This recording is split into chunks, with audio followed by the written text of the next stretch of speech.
बाबा सिद्दीकी की हत्याकांड से जुड़ी बड़ी खबर इस वक्त की आपको बताते हैं, क्योंकि तीसरे आरोपी की पहचान पुलिस ने कर ली है। पुलिस जब दूसरे आरोपी को पकड़कर ले जा रही थी, उसके पास एक बैग भी मिला है। भीड़ को देखकर आरोपी चिल्ला रहा था कि मुझे मत मारो। पुलिस ने बताया कि आरोपी के बैग में बंदूक और गोलियां थी। ये बड़ी खबर इस वक्त की हम आपको बता रहे हैं। हत्या केस में हैंडलर की पहचान अभी बाकी है, लेकिन तीनों आरोपियों की पहचान हो चुकी है। 2 तो पकड़े गए हैं, जिसमें गुरनैल सिंह हरियाणा का रहने वाला, धर्मराज कश्यप उत्तर प्रदेश का। तीसरे आरोपी की भी पहचान हो गई है। शूटर्स को खर्च के लिए 50-50 हजार मिले थे। एक बैग इसके पास से गिरफ्तार हुआ। ये रात का वीडियो है जब गिरफ्तार किया गया एक आरोपी को। अलग अलग राज्यों में क्राइम ब्रांच की 15 टीमें रवाना कर दी गई हैं। और बड़ी खबर इस वक्त की यही है कि तीसरे आरोपी की पहचान भी हो गई है, और इसी के साथ साथ यह भी पता चला है कि उसके पास से एक बैग बरामद हुआ है। कुर्ला में किराए के मकान में ये लोग 25 से 30 दिनों से रह रहे थे, और यही साफ इशारा करता है कि बड़े ही संगठित, ऑर्गेनाइज तरीके से इस अपराध को अंजाम दिया गया है। उनको हथियार मिले। हथियार में भी जानकारी आ रही है कि 9mm एडवांस पिस्टल से यह हत्या की गई है, और उसके बाद इसको अंजाम दिया गया है। विद्या हमारे साथ, हमारे सहयोगी इस वक्त हमारे साथ जुड़ गई हैं। विद्या, क्या जानकारी है? क्योंकि अब खबर ही आ रही है कि बैग भी बरामद किया गया है। क्या कुछ सबूत इकट्ठा किए गए हैं? क्या कुछ जानकारी है पुलिस की तरफ से जांच में? जी देखिए, बहुत सारी टीम्स हैं इस पूरे मामले में काम कर रही हैं। जाहिर सी बात है, सबसे ज्यादा जो कंसंट्रेट कर रही है वो है जो 2 सस्पेक्ट, जो एक्यूज, जो अरेस्ट हुए थे, उनसे पूछताछ चल रही है। अभी थोड़ी ही देर में उन दोनों आरोपियों को यहाँ मुंबई की इसी अदालत में, जो एस्प्लेनेड कोर्ट है, यहाँ पेश किया जाएगा। लेकिन यहाँ डिप्लॉयमेंट आप देख लीजिए एक बार।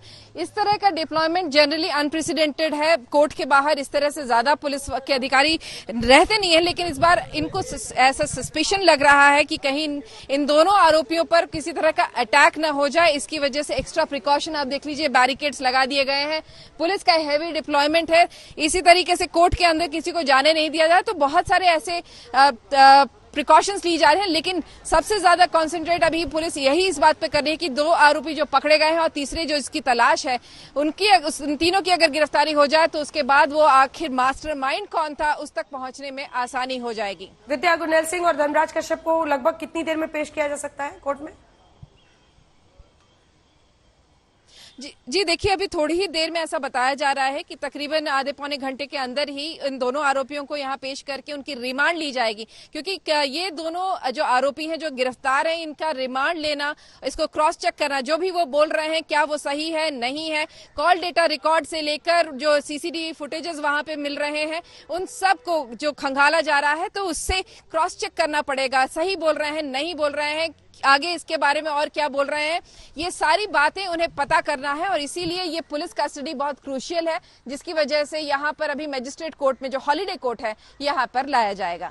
ठीक है, आप बने रहिए हमारे साथ तमाम सहयोगी हमारे जुड़ रहे हैं। हम रात का वीडियो आपको दरअसल दिखा रहे हैं, जब एक आरोपी को वहां पर पुलिस ने हिरासत में लिया था, तब का ये वीडियो है। बताया जा रहा है उसके पास से एक बैग भी बरामद किया गया है, और अब जबकि उसकी पेशी कोर्ट में होने वाली है, धर्मराज कश्यप और गुरनैल सिंह दोनों ही आरोपियों की, तो वहां पर जबरदस्त सुरक्षा के इंतजाम किए गए हैं। किसी भी वक्त पेशी के लिए उन दोनों को लाया जा सकता है। सलमान के करीबी दोस्त बाबा सिद्दीकी माने जाते थे। 2 अलग अलग मुद्दों पर चर्चा हो रही है। जैन साहब, एक जल्दी से रिएक्शन मैं आपसे जान रही थी, ये जो एसआर प्रोजेक्ट की बात आ रही है, ये प्रोजेक्ट्स क्या है और क्या कुछ बिल्डर्स इसमें इन्वॉल्व हो सकते हैं? मतलब वहां से किस तरह की जानकारी है? देखिए अंजना जी, जहां जहां पे भी झुग्गी झोपड़ी बसी हुई है, जो जमीन किसी और की मालकी की है, लेकिन उसके ऊपर जब स्लम्स बस जाते हैं, तो उन स्लम्स का रीडेवलपमेंट का प्रोजेक्ट्स मुंबई में और महाराष्ट्र में बहुत सालों से चले आ रहे हैं। उसके लिए एक स्पेशल अथॉरिटी बनी है, जिसे एसआरए अथॉरिटी कहा जाता है। तो ऐसे ही कई प्रोजेक्ट जो है, उसमें प्रॉफिट्स लोगों ने हजारों करोड़ रुपए बहुत कम समय में कमा लिए। तो पहले फ्री में जमीन मिलती थी और सिर्फ बनाने का खर्चा आता था। एक सेकंड, आपको टोक रही है सर, बड़ी खबर आ रही है। तीसरे आरोपी का नाम शिव कुमार बताया जा रहा है। तीसरे आरोपी की शिनाख्त कर ली गई है, शिव कुमार उसका नाम है। और बाबा सिद्दीकी मर्डर केस में अभी तक 2 नाम थे सामने, लेकिन अब तीसरा नाम शिव कुमार का आ गया है। शिव कुमार बताया जा रहा है कि उसको ही सुपारी दी गई थी और उसी ने मुख्य तौर पर इसको लीड किया है, जो पूरा ये ऑपरेशन रहा है, हत्याकांड है। वहीं दूसरी तरफ धर्मराज कश्यप और गुरनैल सिंह हरियाणा का। ये 3 आरोपी बताए जा रहे हैं। शिव कुमार पहला आरोपी बताया जा रहा है। अब उसकी शिनाख्त हो गई है, पहचान हो गई है, जाहिर तौर पर उन्हीं से ये नाम निकल रहा होगा। लेकिन मामला इससे आगे का भी होगा। मीरम जी, मैं आपसे अब एक रिएक्शन चाहती हूं, क्योंकि शिव कुमार का नाम हो गया है, लेकिन उससे पहले जहां से दूसरा आरोपी गिरफ्तार हुआ था वहां से ग्राउंड रिपोर्ट हमारी सहयोगी की, जल्दी से देखिए।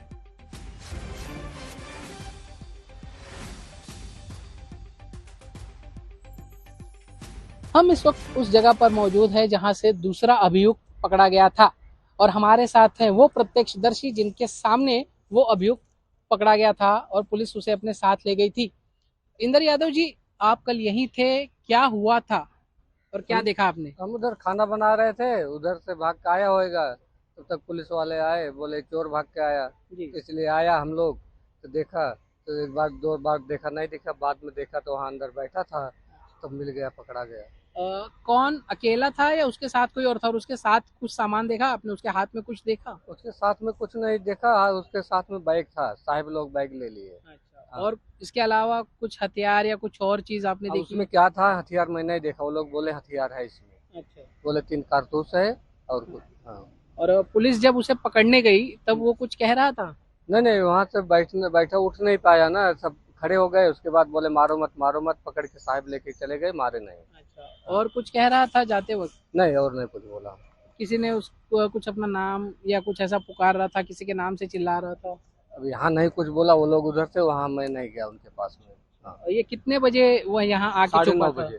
9:30 बजे। 9:30 और आपको पता चला, कब पता चला कि वो क्या करके आया है? क्या उसने? कुछ नहीं पता चला, जो साहब लोग आए बोले कि यहाँ आया है, तब देखने के बाद दिखे के बाद वो लोग पकड़ के ले गए। बाद में पता चला को तो गोली मार के आया है। हाँ। बिल्कुल। तो गोली चलाने के बाद जो दूसरा अभियुक्त है जिसे पुलिस यहाँ से पकड़ कर ले गई, वो इस फेंस को कूदकर अंदर आया और अंदर आके इन झाड़ियों के पीछे छुप गया था। वो तो लोगों ने देखा और पुलिस को जब पता चला तो पुलिस आई अंदर और उसे अपने साथ ले गई। कैमरा पर्सन महेश मौर्य के साथ दीपेश त्रिपाठी, मुंबई आज तक। तो आज तक पहुंच गया उस जगह पर जहां से एक अभियुक्त को गिरफ्तार किया गया था। और उसके बाद आपने सुना ही, चश्मदीद बता रहे थे किस तरह से बैग था, बताया जा रहा था उसी में न सिर्फ हथियार बल्कि कुछ कारतूस भी मौजूद थे। उसके बाद वहां से और लोगों ने वहां पर सजगता दिखाई, ऐसा प्रतीत होता है। अरविंद, मैं इसके बाद आ रही हूं आपके पास, जैन साहब, कि आके शूट करना है, फायर करना है, वो प्लान तो तैयार था, लेकिन एग्जिट प्लान ठीक से तैयार नहीं था। इसी वजह से अब तो तीसरे तक भी पुलिस पहुंच रही है। जी, ऐसा लगता है कि एग्जिट प्लान तो देखिए नॉर्मली लोग ये बना के रखते हैं, लेकिन वो कहीं ना कहीं मौके पे कुछ ऐसी डेवलपमेंट हो जाती है जिसकी वजह से आरोपी भाग नहीं पाते। इस केस में भी लगता है ऐसा ही हुआ, क्योंकि जिस गैंग ने उनकी रेकी करी 25-30 दिन तक, उनको मालूम है कि इनका प्रोग्राम क्या है, रूटीन क्या है, कहाँ से कैसे हम किस टाइम पे हमला करेंगे। अंधेरे वाले एरिया में उन्होंने हमला किया, वो सारी चीजें प्लान की जाती हैं। लेकिन मौके पे कुछ ऐसी घटना हो जाती है जिसकी वजह से वो लोग भागते हैं लेकिन पकड़े जाते हैं। तो इस केस में जो पुलिस कर्मचारी था उसने, उसके साथ में बाकी लोगों ने इन आरोपियों को पकड़ा। देखिए, पुलिस एकदम मौके पे पहुंच गई। घटना होने के साथ ही एक पुलिस वाला उनके साथ में था ही पहले से ही, और बाकी के लोग भी वहां इमीडिएटली पहुंच गए। उस एरिया को खंगाला गया तो इमीडिएटली आरोपी मिल भी गया। तो हम ये नहीं कहेंगे कि उसका एस्केप प्लान तैयार नहीं था, लेकिन ये लोग पकड़े जाने की तैयारी से ही आते हैं। जैसा मैंने कहा था कि अगर कोई व्यक्ति सर पे कफन बांध के आता है कि मैं पकड़ा गया या मारा गया तो मुझे कोई फर्क नहीं पड़ता, ऐसी कुछ मनस्थिति में अगर आरोपी आते हैं तो इस तरह की घटनाओं को अंजाम दिया जाता है। अरविंद, ठीक है सर, मैं एक लौट रही हूँ आपके पास। अरविंद, अक्सर ऐसा देखा जाता है अंजाम देने के बाद कोशिश ये होती है कि बाइक पर या किसी गाड़ी पर भागने की कोशिश हो, लेकिन ऐसा कोई प्लान उनका नहीं था। मतलब एक व्यक्ति जाकर वहां जो दीवार है उसको लांग कर दूसरी तरफ छिपने की कोशिश कर रहा था, दूसरा व्यक्ति दूसरी तरफ भाग रहा था, एक लेकिन भागने में कामयाब हुआ। पूरा अपडेट इस खबर पर, पूरी जानकारी इस हत्याकांड पर, अरविंद। देखिए, पहले जो हमारे गेस्ट ने कहा कि ये पकड़े जाने के लिए आते हैं, मैं इस बात से पूरी तरह से एग्री करता हूं। दूसरी बात ये है कि ये जो अक्यूज्ड है इनका की कोई क्रिमिनल हिस्ट्री नहीं है। जोश में इनके जोश को देखते हुए जो गैंगस्टर हैं वो इनको रिक्रूट कर लेते हैं सोशल मीडिया के जरिए। जिस तरह से हथियारों का शौक और अंडरवर्ल्ड में जाने का शौक, उस तरह से रिक्रूट तो कर लिया जाता है। पैसे भी देखिए 50-50 हजार रुपए एडवांस दिए गए, बहुत मामूली रकम है ये।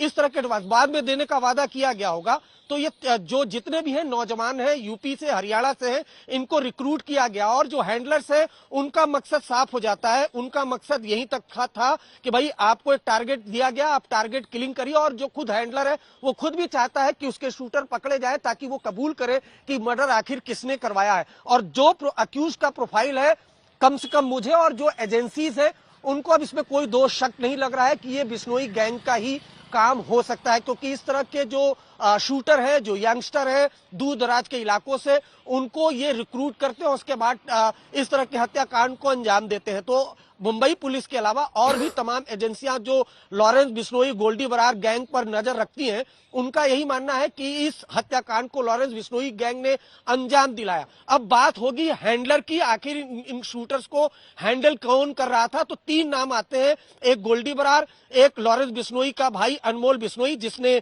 सलमान खान के घर पर फायरिंग कराई थी, और तीसरा रोहित गोदारा। इन तीनों में से हैंडलर कौन होगा, बस ये देखने वाली बात है। और जाहिर सी बात है, जो अक्यूज के मोबाइल फोन है, जो शूटर के मोबाइल फोन है, बाबा सिद्दीकी की हत्या कॉन्ट्रैक्ट किलिंग है, ये जानकारी पुलिस की तरफ से दी जा रही है। तीनों आरोपियों की पहचान कर ली गई है, कॉन्ट्रैक्ट किलिंग। और ये माना जा रहा है, इससे पहले भी हम लोग कह रहे थे कि सुपारी दी गई बाकायदा, और उसके बाद ये कॉन्ट्रैक्ट किलिंग लिया गया है। यानी जो शार्प शूटर्स होते हैं या शूटर्स होते हैं, जो किलर्स इस मामले में है, जो हत्या करते हैं, उनको कॉन्ट्रैक्ट बेसिस पर इतना पैसा, काम होने पर इतना पैसा, ये पूरा डील होती है, जिसके बाद कॉन्ट्रैक्ट किलिंग का मामला होता है। और वही मुंबई पुलिस जानकारी दे रही है। बाबा सिद्दीकी की हत्या कॉन्ट्रैक्ट किलिंग है, ये पुलिस का कहना है। अरविंद,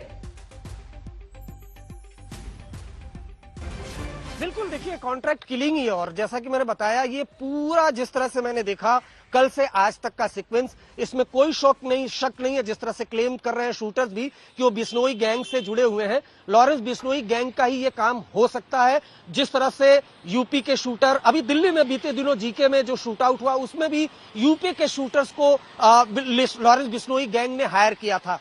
काफी यंग एज के हैं, कोई क्रिमिनल हिस्ट्री नहीं है। इसका भी एक मकसद है ताकि एजेंसी के रडार पर वो ना आ सके, और इस वजह से 1 महीने तक वो मुंबई में रुके रहे, प्रॉपर रेकी की, और रेकी के बाद वारदात को अंजाम दिया। अंजना, आपको जानकर हैरानी होगी कि इन शूटर को ये भी नहीं पता होगा कि जिस शख्स की हत्या कर रहे हैं उसका प्रोफाइल इतना बड़ा है कि महाराष्ट्र की राजनीति में भूचाल आ सकता है। इनको बस तस्वीर भेजी गई, टारगेट दिया गया, और टारगेट को इन लोगों ने अंजाम दिया। भागने का प्लान आपने देखिए कि जिस तरह से जो एक अक्यूज है, उसके बाद जब पुलिस पहुंचती है तो वो कहता है मुझे मत मारो।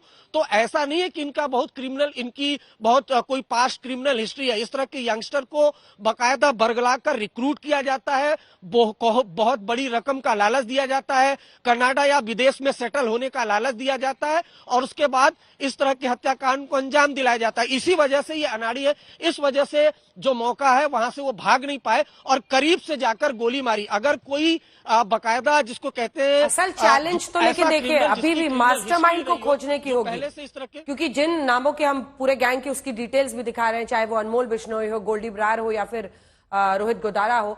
अब चैलेंज तो यह है कि मास्टरमाइंड खोजना होगा। कॉन्ट्रैक्ट किलिंग हो गई, आपने तीनों आरोपियों की पहचान कर ली, लेकिन अगर ये किसी के शह पर, किसी के इशारे पर काम कर रहे थे, वहां तक पहुंचने का चैलेंज होगा। नहीं देखिए, 3 ही होंगे इसमें, 3 इंपॉर्टेंट होंगे जो एजेंसियों के मुताबिक, या तो गोल्डी बरार हैंडल कर रहा होगा, या अनमोल बिश्नोई जो लॉरेंस बिश्नोई का भाई है वो, या रोहित गोदारा। ये तीनों में से एक जो हैंडल कर रहे होंगे। और बीते दिनों जो सलमान खान के गैलेक्सी अपार्टमेंट पर फायरिंग हुई थी, शूट आउट हुआ था, उसमें मुंबई क्राइम ब्रांच के एक पास सेकंड आपको रोक रही हूँ। दीपेश की हमारी खबर है कि कॉन्ट्रैक्ट किलिंग है। क्या पुलिस ने ऑफिशियली ये स्टेटमेंट दिया है? और पूरा बताएं आप, क्या कुछ जानकारी दी है पुलिस ने? जी देखिए अंजना, पुलिस की तरफ से अधिकृत तो कोई स्टेटमेंट जारी नहीं किया गया, लेकिन जो क्राइम ब्रांच के अधिकारी हैं जो इस केस की छानबीन कर रहे हैं, उन्होंने साफ तौर पर कहा है कि जो प्राइमा फेसिया है ये कॉन्ट्रैक्ट किलिंग का मामला नजर आ रहा है। और पुलिस अब जो तीसरा अभियुक्त है जो फरार चल रहा है, जिसने फायरिंग की थी, उसके साथ साथ जो मास्टरमाइंड है जिसने कॉन्ट्रैक्ट दिया था या इनको किसने संपर्क किया, उसकी भी जांच साइमल्टेनियसली पुलिस जो है वो कर रही है, जिसके लिए पुलिस ने कुल 15 से ज्यादा टीमें बनाई हैं, जिसमें Mumbai police, Mumbai crime branch और मुंबई साइबर सेल के टीम और लोग शामिल हैं। साथ ही जो तीसरा अभियुक्त था जो फरार चल रहा था कल से, उसकी भी शिनाख्त हो गई है। शिव कुमार नाम है उसका, जिसे शिवा भी कहा जाता है, और वो उत्तर प्रदेश का रहने वाला है। हालांकि ये तीनों कैसे मिले, कैसे ये तीनों एक साथ आए, इसका अभी खुलासा नहीं हुआ है, इसका पता भी नहीं चल पाया है। थोड़ी ही देर में पुलिस जो है वो 2 अभियुक्तों को, जिनको पहले गिरफ्तार किया है, उनको कोर्ट में पेश करेगी और उसके बाद वो एक प्रेस कॉन्फ्रेंस लेगी और उनकी आगे की कस्टडी लेकर इस मामले की जांच करेगी। बहुत धन्यवाद आपका दीपेश त्रिपाठी, हमारे सहयोगी हमारे साथ जुड़े हुए थे। इस खबर पर आज तक लगातार बना हुआ है, आप देखते रहिए आज तक।